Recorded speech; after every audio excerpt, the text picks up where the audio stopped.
हर हर महादेव। आज हम बात करेंगे श्री घुश्मेश्वर ज्योतिर्लिंग की। आप सभी जानते हैं भगवान शिव के 12 ज्योतिर्लिंग हैं और इन 12 ज्योतिर्लिंगों में अंतिम ज्योतिर्लिंग जो है उसको हम श्री घुश्मेश्वर ज्योतिर्लिंग बोलते हैं या कहते हैं।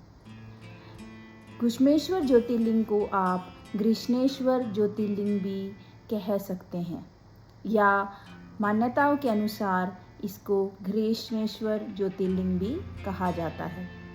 यह ज्योतिर्लिंग महाराष्ट्र प्रदेश में दौलताबाद से 12 मील दूर वेरुल गांव के पास अवस्थित है। इस ज्योतिर्लिंग के विषय में पुराणों में यह कथा दी गई है। दक्षिण देश में देवगिरी पर्वत के निकट सुधर्मा नामक एक अत्यंत तेजस्वी तपोनिष्ठ ब्राह्मण रहता था। उसकी पत्नी का नाम सुदेहा था। दोनों में परस्पर बहुत प्रेम था, लेकिन उन्हें कोई संतान नहीं थी। ज्योतिष गणना से पता चला कि सुदेहा के गर्भ में संतान उत्पत्ति हो ही नहीं सकती। सुदेहा संतान की बहुत इच्छा थी उसने आग्रह करके सुधर्मा का दूसरा विवाह अपनी छोटी बहन घुश्मा से करवा दिया। घुश्मा अत्यंत विनीत और सदाचारणी स्त्री थी। वह भगवान शिव की अनन्य भक्ति करती थी। प्रतिदिन 101 पार्थिव शिवलिंग बनाकर हृदय की सच्ची निष्ठा के साथ उनका पूजन करती थी।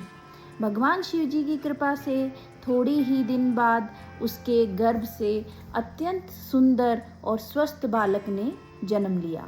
दोनों के दिन बड़े आराम से बीत रहे थे, लेकिन न जाने कैसे थोड़े ही दिनों बाद सुदेहा के मन में एक कुविचार ने जन्म ले लिया।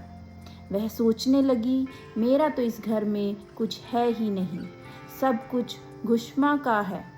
मेरे पति पर भी उसने अधिकार जमा लिया, संतान भी उसी की है। यह कुविचार धीरे धीरे उसके मन में बढ़ने लगा। इधर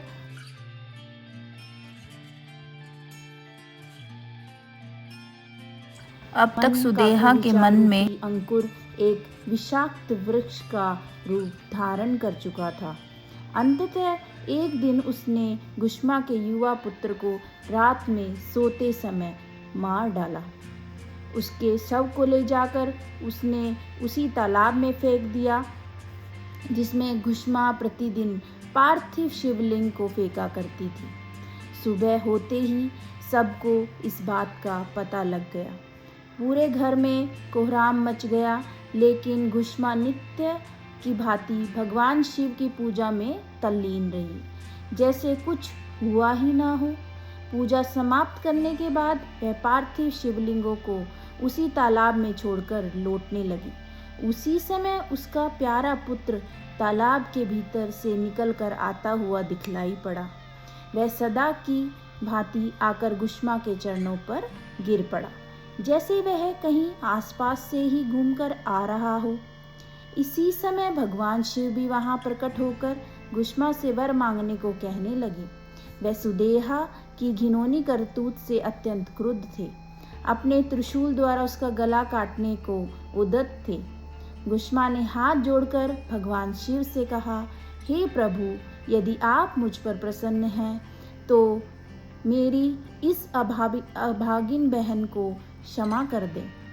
आपकी दया से मुझे मेरा पुत्र वापस मिल गया है और प्रभु, मेरी एक प्रार्थना है, लोक कल्याण के लिए आप इस स्थान पर सदा सर्वदा के लिए निवास करें।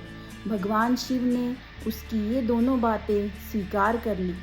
ज्योतिर्लिंग के रूप में प्रकट होकर वह वहीं निवास करने लगे।